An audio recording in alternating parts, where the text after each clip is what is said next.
ناجم سيد. الحمد لله رب العالمين، أشهد أن لا إله إلا الله وحده لا شريك له، وأشهد أن محمدا عبده ورسوله صلى الله عليه وسلم وعلى آله وأصحابه أجمعين. مبجوكري كوزوني شيمي بهريغوي الله سبحانه وتعالى amahoro n'imigisha bisakare ku mwarimu wacu ariwe Muhammadi. Nsaba Allah subhanahu wa ta'ala ko yakomeza kumutaka mu malaika n'abo umuryango we n'abasangira ngendo be bose kuzageza ku munsi wa nyuma. Nsaba Allah jalla wa ala ko yadushyira muri abo ngabo, Allahumma amin. Naam, dukomeje amasomo yacu ya mukhtaratu min al-ahadith an-nabawiyya ash-sharifa, aho turi kurebera hamwe imvugo 40 zatoranyijwe mu mvugo z'intumwa y'Imana Muhammadin sallallahu alayhi wa sallama. Ku munsi wa none rero turarebera hamwe hadithi ya 10 tugezeho, cyangwa se imvugo yacu y'uyu munsi. Ikaba ari imvugo mu by'ukuri nziza cyane, ikaba ari hadithi ihambaye cyane, twigiramo ibintu bigeze kuri bitatu ar-Rasul sallallahu alayhi wa sallama yatwigishije, bigomba kuranga buri muyisilamu wese kugira ngo azabashe kuba yagira iherezo ryiza. Naam, hadithi yacu iragira iti: an Abi Hurayrata radiyallahu anhu qala qala Rasulullah sallallahu alayhi wa sallam idha mata ibnu Adam انقطع عنه عمله إلا من 3: صدقة جارية أو علم ينتفع به أو ولد صالح يدعو له. حديث ياتشو yakomotse kwa Abi Hurayra, Imana imwishimire, atubwira ko intumwa y'Imana sallallahu alayhi wa sallama yavuze iti: mu by'ukuri iyo mwene Adamu apfuye ibikorwa bye byose birahagarara uretse ibikorwa bitatu mu bikorwa byamurangaga. Ibikorwa bitatu rero yatubwiye, icya mbere sadaqatun jariya, ni ugutanga ituro rihoraho. Icya kabiri nanone ni ubumenyi watanze bw'ingirakamaro ku bantu. Icya gatatu ni umwana mwiza wasize hano kuri ino si akajya gusabira ubusabe bwiza bugera ku Uwiteka Allah subhanahu wa ta'ala. Naam, iyi ni imwe mu mvugo z'intumwa y'Imana Muhammadin sallallahu alayhi wa sallama, iduhamagarira, idushishikariza kurangwa n'ibi bintu bigeze kuri bitatu, kubera yuko mu by'ukuri wa wundi uzarangwa n'ibi bikorwa bitatu, yaba ari hano ku isi bizamugirira umumaro, ariko by'umwihariko igihe atazaba kiri mu buzima bwa hano kuri ino si bizakomeza kumwinjiriza cyangwa se kumuhereza ibihembo imbere y'Uwiteka Allah subhanahu wa ta'ala nubwo yaba atakiriho. Awalan, icyambere tugiye kureba mbere yuko tureba ibi bintu bitatu, haqiqatul maut. Urupfu ni ukuri bavandimwe ba Islam. Urupfu rureba buri wese, ube uri umukene cyangwa se ubukize, uri umwana, uri umuntu mukuru. Iki ni ikintu ugomba kunyuramo uko byagenda kose muri ubu buzima. Ni nayo mpamvu ar-Rasul sallallahu alayhi wa sallama yadushishikarije kwitwararika kuri ibi bikorwa, kugira ngo ejo n'ejo bundi igihe uzaba utakiriho mu by'ukuri uzabe warabayeho mu buzima bwawe. Burya abavandimwe ba Islam, usanga abantu benshi batajya bibaza kuri iki kintu. Usanga abantu benshi batibaza uti ese ko ndi muri ubu buzima nyuma y'urupfu, cyangwa se nyuma y'uko nzaba ntakiri muri ubu buzima, ni ikihe gikorwa kizaba kiri kundengera cyangwa se kimvuganira, cyangwa se mbona igihembo? Kubera yuko intumwa y'Imana yatubwiye ko idha mata ibnu Adam inqata'a amaluhu, iyo mwene Adamu apfuye ibikorwa bye biba bihagaze, keretse kimwe muri ibi ngibi bitatu cyangwa se ibi bitatu byose. Ni nayo mpamvu benshi mu bantu burya usanga bashishikaye cyangwa se bahugiye cyane mu kubaka ubuzima bwabo bwa hano kuri ino si, mu kubaka amazu meza cyane, mu kugura ibibanza byiza binini cyane bihenze, ibyo ngibyo ntago byanze, nabyo ni byiza kuri wa wundi Allah subhanahu wa ta'ala yashoboje kubigeraho. Ariko nanone intumwa y'Imana sallama iduhamagarira ko wagakwiye no kureba ugatekereza ukibaza ku gihe uzaba utakiri mu buzima bwa hano kuri ino si, ese bwo ni ikihe gikorwa cyiza kizaba kiri kumpesha ibihembo imbere y'Uwiteka Allah subhanahu wa ta'ala. Allah muri Qur'an aratubwira ati kullu nafsin dha'iqatul maut, ati buri kiremwa cyose cyangwa se buri gifite nafsi cyose gihumeka igihe kizagera kibashe kuba cyavamo iyo roho, kibashe kuba cyapfa. Iyo ni imvugo y'Uwiteka Allah subhanahu wa ta'ala. Ariyo mpamvu buri wese yagakwiye kwitwararika muri ubu buzima bwiwe kugira ngo afatirane igihe Allah subhanahu wa ta'ala yamutije no mahirwe bavandimwe ba Islam. Igikorwa cya mbere rero tugiye kureba muri ibi bitatu intumwa y'Imana sallallahu alaihi wasallam yatubwiye, awalan, icya mbere as-sadaqatul jariyah, ituro rihoraho ba Islam. Gutanga ituro rihoraho, haba mu gukoresha umutungo wawe, mu gukoresha amafaranga yawe, cyangwa se mu gukoresha imbaraga z'umubiri Allah subhanahu wa ta'ala yaguhaye cyangwa se yagutije. Urugero rero rwa bimwe mu bikorwa dukora rikaba ari ituro rihoraho utanze. Ikindi ahangaha nimvuga ituro rihoraho, wumve ko ari bya bikorwa umuntu ashobora gukora ariko cyangwa se ashobora kwitangira ariko bikaba ari ibikorwa biramba, bikaba ari ibikorwa birangira haciyeho igihe kirekire cyane. Icya mbere, kubaka zimwe mu ngoro z'Uwiteka Allah subhanahu wa ta'ala, cyangwa se imisigiti, cyangwa se gutanga mashafu Qur'ani abantu basomeramo, cyangwa se gutanga amariba y'amazi kugira ngo abatuye isi cyangwa se abaturage bajye babasha gukora iki, kubona amazi mu buryo wagizemo uruhare, kubaka ishuri rya Islam. Ibyo byose ni ibikorwa byiza n'ibindi byinshi ntavugiye ahangaha bishobora kukwinjiriza waba uri hano kuri ino si cyangwa utakiri kuri ino si. Igihe urangwa n'ibi bikorwa Allah subhanahu wa ta'ala aguhereza ibihembo bikomeye cyane, kubera yuko buriya igihe cyose wakoreye ikintu umuntu cy'ingirakamaro, igihe cyose kimugiriye akamaro, ni ukuvuga ngo niba hari iriba wagizemo uruhare, igihe cyose umuntu arivomyemo amazi, icyo gihe ubona ibyiza bavandimwe ba Islam. Uko yungutse ayo mazi wagizemo uruhare, nawe niko wunguka ibyiza imbere y'Uwiteka Allah subhanahu wa ta'ala. Birakwiye yuko abantu bagerageza gukora ibikorwa byinshi bigiye bitandukanye mu bikorwa birambye. Allah subhanahu wa ta'ala muri Qur'an aragira ati مثل الذين ينفقون أموالهم في سبيل الله كمثل حبة أنبتت 7 سنابل في كل سنبلة 100 حبة. iyi ni imvugo ya Allah subhanahu wa ta'ala dusanga muri suratul Baqara. Allah ati urugero rw'aba bandi bagira ibyo batanga bakabitanga ari ukubera Allah subhanahu wa ta'ala, ntawe batezeho ibihembo, ahubwo bakabitanga kubera Allah subhanahu wa ta'ala wenyine, haba mu mitungo, haba mu mbaraga, haba mu mafaranga. Allah subhanahu wa ta'ala aravuga ati urugero rwabo ni nk'urugero rwo kuba umuntu yafata urubuto rumwe akarutera, hanyuma urwo rubuto rukagirirwa umugisha, rukaba rwakera neza, ari urubuto rushishe rusa neza. Hanyuma urwo rubuto rumwe yateye rukera amashami ageze kuri 7, hanyuma ayo mashami yose uko ari 7 akeraho ibinyampeke 100, buri shami rikeraho ibinyampeke 100, buri shami ibinyampeke 100. Allahu akbar!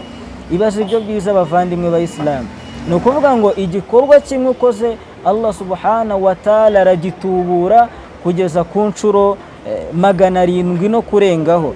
Ibyo byose rero ni byiza abantu bari bakwiye kwitabira cyane, ko na hadithi y'intumwa y'Imana Muhammadin sallallahu alaihi wasallam iratubwira iti ma naqasat sadaqatun min mali, ati mu by'ukuri gutanga umutungo, gutanga sadaqa cyangwa se gutanga ituro ntabwo bigabanya umutungo wawe, bal tazidu, ahubwo rirawongera.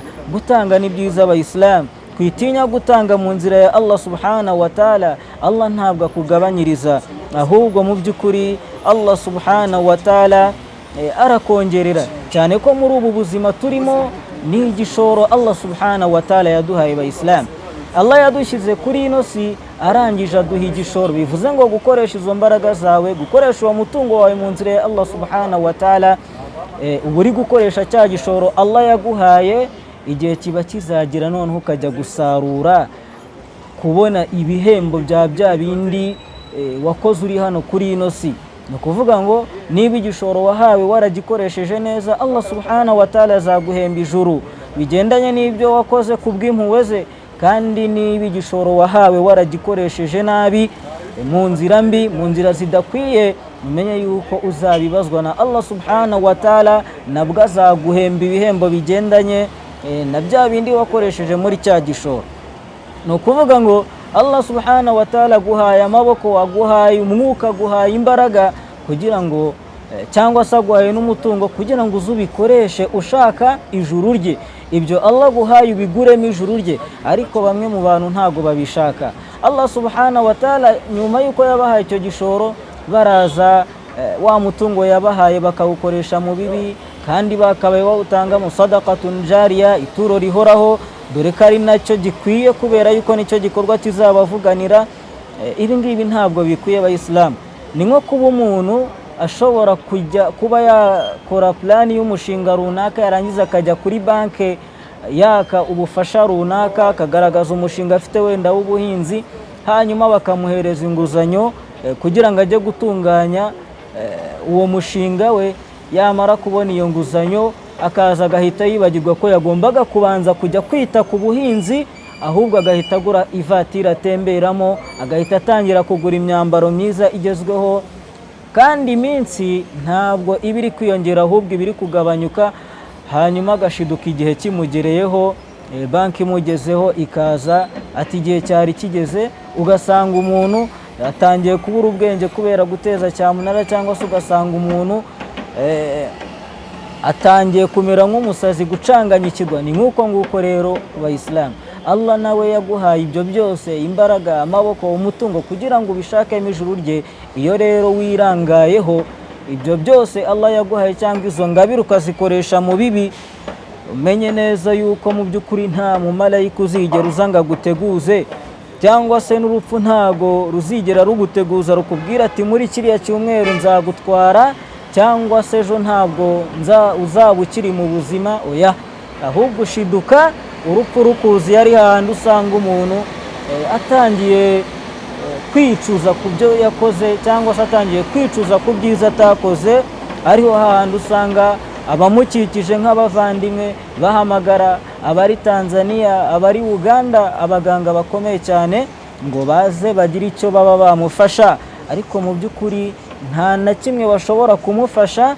Igihe cye cyo kuba kuri ino si cyarangiye bayisilamu. Nk'uko na ya nguzanyo wafashe, iyo igihe cyarangiye nta kindi uba utegereje uretse guteza wa mutungo wawe watanze nk'ingwate. Namu bavandimwe rero, dufatirane igihe, dufatirane umutungo dufite, imbaraga dufite, tuzikoreshe mu kubaka idini y'Uwiteka Allah subhanahu wa ta'ala, kandi mu bikorwa birambye, mu gutanga amaturo arambye, mu kubaka imisigiti. Muvandimwe, ushobora kuba udafite n'ayo mafaranga ngo utange imisigiti yubakwe, ariko ukaba ufite imbaraga, ukaba wakoraho ikiyedi, imisigiti igakomeza kugira ubuzima. Athaniyan, icya kabiri, al-ilmu alladhi yuntafa'u bihi. Icya kabiri nanone ni ukugira ubumenyi ariko nanone bufitiye abandi umumaro. Ya ilmu, cyangwa se bwa bumenyi wize kugira ngo ubashe kubugeza ku bantu, hanyuma babashe kunguka, babashe gusobanukirwa. Iki ni kimwe mu bikorwa intumwa y'Imana sallallahu alaihi wasallam yatubwiye, iyo wavuye mu buzima bwa hano kuri ino si, gikomeza kukwinjiriza. Kubera ko iyo wigisha abantu Qur'ani cyangwa hadithi cyangwa se aricyo cyose mu bibafitiye umumaro muri ino dini, buri uko bagikoze nawe wandikirwa ibyiza mu Islam.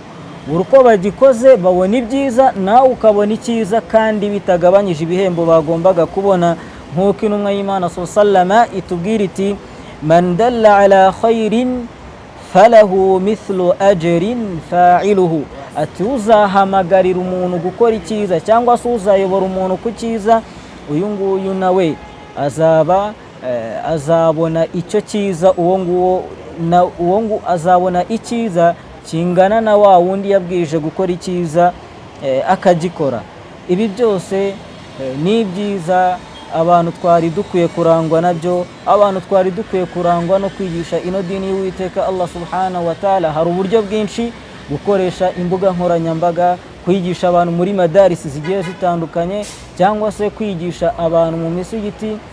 Bamwe mu bantu cyangwa se bamwe mu basobanukiwe kuri ino dini, hari bamwe bava kwiga mashallah alhamdulillah bafite n'ubwo bumenyi, ariko akakubwira ati njyewe ntabwo nzigera mfata umwanya wanjye kugira ngo njye muri izi gahunda z'idini. Oya, ahubwo nize kugira ngo nsobanukirwe, ariko noneho ubu ngubu nanjye ngiye gushaka indi mirimo nkora isanzwe. Ni byiza, ntacyo bitwaye, ariko ukwiye no gufata umwanya ugatekereza ku bumenyi wize mu Islam, kubera yuko ubumenyi ntabwo ari ubwo kumenya ngo ubike gusa weho utungane, ahubwo ni byiza wamenye, ariko geza no ku bandi kugira ngo bamenye, babashe kuba batungana, bajye ku murongo.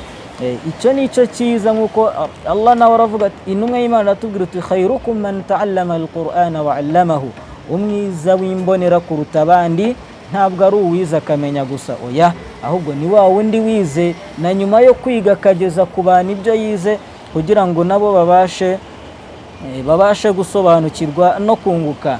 Ni ukuvuga ngo rero ubumenyi ni ikintu kiramba.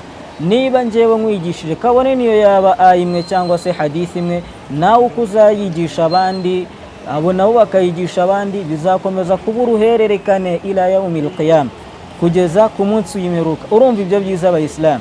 Abantu rero dukwiye kwigisha abantu mu buryo bwinshi bugiye butandukanye, si mpaka kwigisha mu misigiti gusa, watanga n'inyigisho ku mbuga nkoranyambaga, wabwiriza n'abo mukorana mu mirimo ya buri munsi. Icya gatatu nanone ari nacyo ngira ngo turi buze gusorezaho, alwaladu salih, umwana mwiza. Kugira umwana mwiza wigishije indangagaciro za Kiislamu, akajya gusabira, akazamura amaboko agusabira ibyiza kwa Allah subhanahu wa ta'ala, ntako bisaba abavandimwe b'Islam. Umwana wawe ashobora kuba impamvu yo kugira ngo ubone ibyiza kubera ubusabe yagusabiye. Kandi nanone burya iyo aba abantu babimenyaga, nta gishoro kibaho kiruta kuba wakigisha umwana wawe indangagaciro za Kiislamu. Nta gishoro kiruta kuba umwana wawe watunganye iyo aba abantu babimenyaga, kuko igihe azamuye amaboko akavuga ati Allahumma ghfirli wali walidayya warhamhuma, ati Mana babarira ababyeyi banjye, Mana girira impuhwe ababyeyi banjye. Iyi ni dua nziza ikugeraho kandi ikaba yakugirira umumaro. Bivuze ngo ibi ngibi bizava n'ubundi muri bwa burere wahaye umwana. Umwana numurera neza, ukamurerera mu dini w'Islamu, yiga idini, ukanamusabira amaduwa menshi cyane kugira ngo abe umwana muzima, ibi ngibi nibyo bizagufasha kugira ngo abashe kuba yagusabira ubwo busabe, kuko iyo dini uzamwigisha yo ubwayo izamwigisha agaciro kawe, imwigishe ibyiza byawe, imwigishe yuko atagomba kukwibagirwa mu buzima bwe. Kubera yuko burya iyo tumaze kuva muri ino si, abantu bararira, abadukundaga, ariko nyuma y'iminsi mike cyangwa y'amezi make cyane, abantu baba bamaze kukwibagirwa, bamaze kugushiraho, baragusimbuje izindi nshuti. Ariko umwana warerewe mu dini y'Uwisilamu, ayiga, ayisobanukiwe, afite indangagaciro za Kiislamu, mu by'ukuri ntashobora na rimwe kuba yakibagirwa umubyeyi we, ntashobora kuba yakwibagirwa ababyeyi be mu busabe bwa buri munsi, nta nubwo ashobora kuba yabatangira sadaka, ahubwo uretse yuko igihe cyose abahangayikishijwe n'ababyeyi be, atekereza ati se umubyeyi wanjye ahantu ari bimeze gute, ese ari mu kwishimirwa n'Uwiteka Allah subhanahu wa ta'ala, ese hali arimo ni iyihe? Bigatuma afata umwanya we kugira ngo asari, agusabire, agutangire isadaka, akora ibikorwa byinshi cyane biri buze kukugeraho kubera bwa burere wamuhaye na za dua wajyaga umusabira cyangwa se bwa busabe wamusabiraga kuri Uwiteka Allah subhanahu wa ta'ala ko yamuha gutungana. Madha sanukhallifu ba'da mautina, ese uribaza iki cyangwa uratekereza iki mu gihe uzaba utakiri kuri ubu buzima? Nyuma y'urupfu rwawe uratekereza iki mu Islam?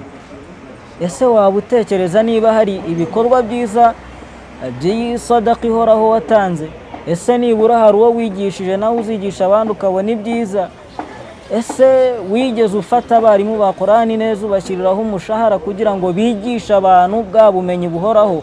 Ese hari abayisilamu ufasha? Ese umwana wawe wamureze gute? Wamuhaye uburere bwiza?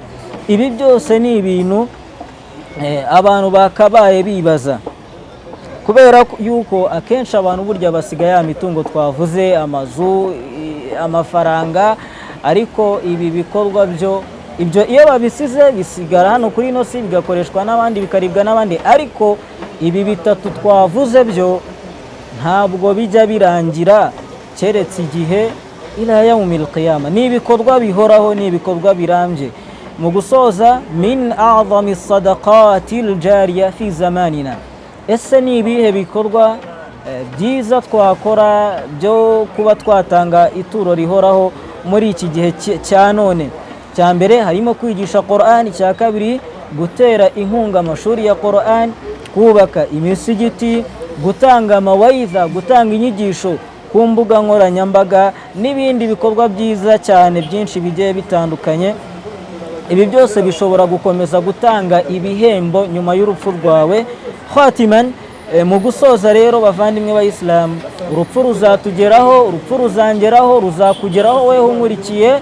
Ni ibintu bidusaba kwitegura, ni ibintu bidusaba kwitegura. Uru ni urugendo rurimo kandi hari aho tuzagera, biragusaba kwitegura nk'uko abantu ba kera bajyaga bitegura. Umuntu yabaga afite nk'urugendo cyangwa safari runaka, hanyuma akabwira umudamu akamutegurira ibyo kurya, akamutunganyiriza amafunguro kugira ngo aze kubasha kuyifashisha muri urwo rugendo. Ariko kuri ubu ngubu wenda abantu basigaye bakoresha amafaranga.